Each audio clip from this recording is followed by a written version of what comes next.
In today's video, I would like to give you an introduction to ear training for the beginner guitarist.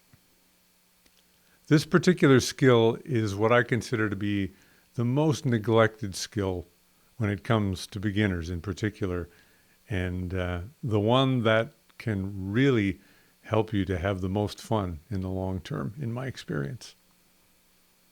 So what is ear training? Ear training is the oral part of learning the language of music. It's learning to hear something and identify what it is in some way, just like you would hear the words that I'm speaking and determine what their meaning is. But we're going to start in the simplest possible way. And so today we're going to use a single string on the guitar as our entire instrument. We're going to use the high E string, the highest pitched E string, which is the one that's closest to the floor. Okay? And we're going to learn two simple intervals. Intervals are just distances between notes. These are the two smallest distances that you can play on a single string on the guitar without bending a string. Okay? So here we go. The first one is called a half step, and it looks and sounds like this. So that distance from the first note to the note that's in the very next fret, that's called a half step. In this case, we're going up in pitch by a half step because we're going towards the guitar body and we're shortening the length of the part of the string that's ringing. If we were to go in the other direction, we would lengthen the part of the string that's ringing by that distance of one fret and so make a half step interval going downwards. That's a half step.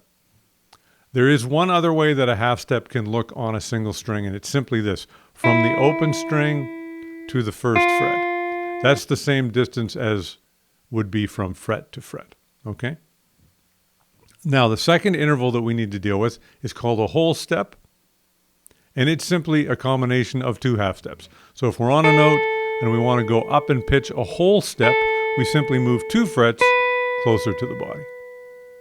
If we're on that note and we want to go down in pitch a whole step, we just go two frets closer to the headstock. So that's half steps and whole steps.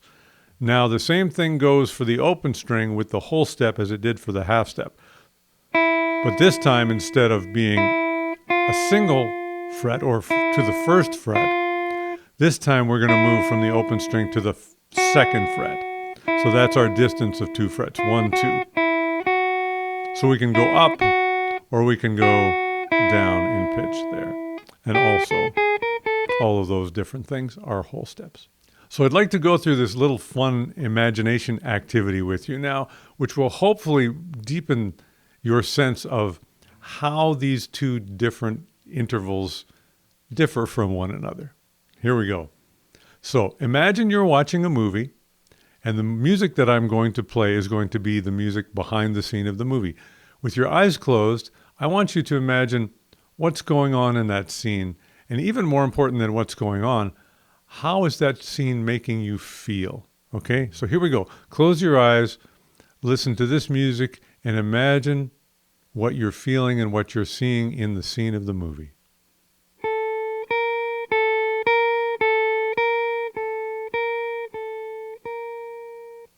Okay, now we're going to do the same thing again, but I'm going to change the music slightly. So here we go. Close your eyes. Imagine what's going on in the movie scene and what you're feeling to this music in the background.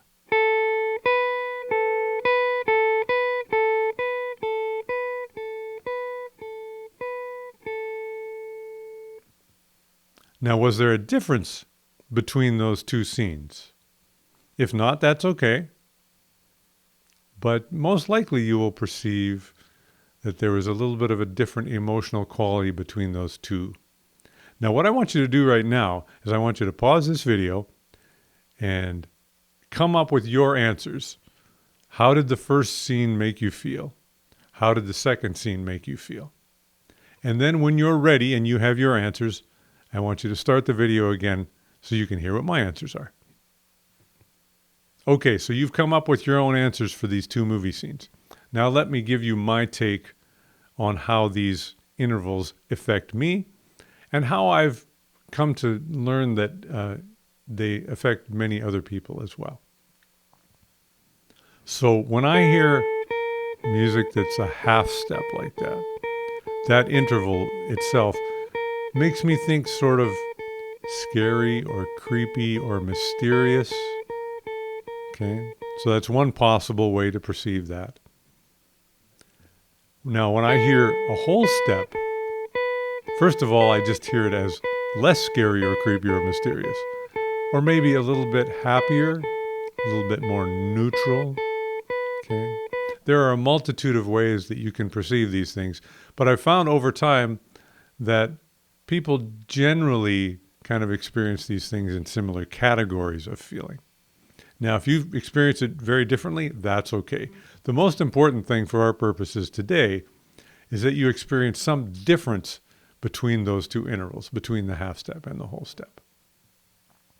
Here's a scenario that might happen while you're watching a movie. Maybe the weather in the movie scene is very, very cloudy and dark and stormy, and the wind is blowing. And then suddenly, as the music changes, the sun begins to come out. The clouds lift and the wind dies down. That's one way that could possibly be used. I want to play you an example of a very famous melody now that's made up of all whole steps and half steps. Nothing else, just movement in half steps or whole steps up and down. And it sounds like this.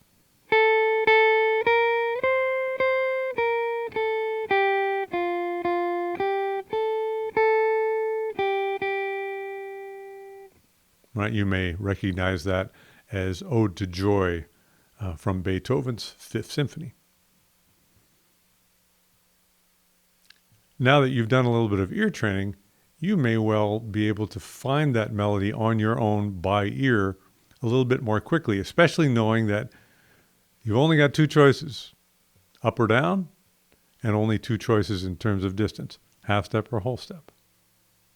Now, you could learn that by watching my fingers on the video, but I encourage you maybe to try to learn that little bit of melody if you don't already know it with your eyes closed or looking away from the screen.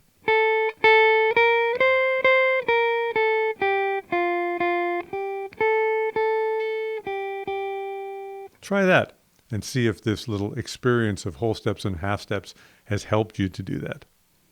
Now, one last thing today. Here's a quick, fun little activity that you can do this week to help train your ears and to have a whole lot of fun. So what I want you to do is put on one of your favorite recordings, a song that you really like. Grab your guitar, sit down, and just play along. Now, the key here is don't try to do anything correct or play the song necessarily. Just make some sounds and practice noticing how your sounds are interacting with the sounds of your favorite song. You might chuckle at some point at how ridiculously different what you're doing is than what's going on in the recording. Or you might get a little smile on your face when you go, hey, I did something really similar to what they did at that one part of the song. I wonder what that was. Okay? Either way, I found that the key to enjoying music is to really come back to that childlike place where we don't beat ourselves up for whether we got it right or not, but we just experience the sound and the joy that that sound can bring. So I hope this has been helpful for you. If it has, feel free to leave me a comment and let me know. Now, I sometimes hear people say when they try to do ear training that it's just too hard and they don't want to do it. They don't want to have to do it to learn the instrument. Here's the key to ear training. It can be very hard. It can be very taxing on the brain at first if you haven't experienced this. Do it in little chunks, but just do little bits of things. I'm going to do a video where we play a little follow the leader game, which you can use to test your ability to hear half steps and whole steps up and down. And that'll just last a minute or two. And if you could do that daily for a while, then you could really start to develop that part of your musicality, which is, in my experience anyway, the most important part of your musical training. Have a great day, and we'll see you next time.